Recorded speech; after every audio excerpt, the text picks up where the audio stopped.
Roman সাম্রাজ্ঞী মেসালিনা। দিনের বেলায় তার পরিচয় সাম্রাজ্ঞী হলেও রাতে তার পরিচয় ছিল পতিতার। অবাক লাগছে না শুনে? চলুন জেনে নিই তার ইতিহাস।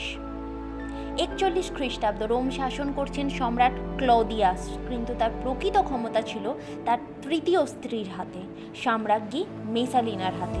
এই নারীর সৌন্দর্যে মোহিত ছিল গোটা রোম, কিন্তু তার অন্তরালে লুকিয়েছিল নৃশংসতা আর বিকৃত যৌন তৃষ্ণা। ঐতিহাসিক ট্যাটিটাস এবং সুয়েটোনিয়াস মেসালিনাকে বলেছেন নির্মম এবং যৌন অতৃপ্ত নারী। তিনি ছিলেন নিম্ফোম্যানিয়াক, যার প্রতিদিন নতুন সঙ্গীর প্রয়োজন হতো।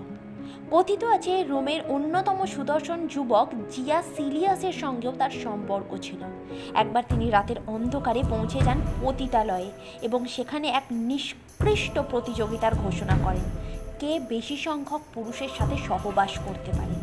ফলাফল, এক রাতে 25 জন পুরুষ। কিন্তু ক্ষমতা ও বিকৃতি যখন একসঙ্গে চলে তার পরিণতি হয় ভয়াবহ।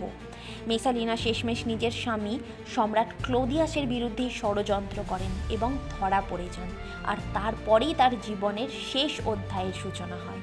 মেসালিনাকে মৃত্যুদণ্ড দেওয়া হয়। সাম্রাজ্ঞী মেসালিনা ছিলেন এক অন্ধকার ইতিহাসের প্রতীক, যেখানে ক্ষমতা মানেই বিকৃতি আর নেশা মানেই পতনের সূচনা। যাই হোক, আজ এ পর্যন্তই। এই ধরনেরই ইতিহাসভিত্তিক গল্প পেতে চ্যানেলটি সাবস্ক্রাইব করুন আর পাশে থাকুন। ধন্যবাদ।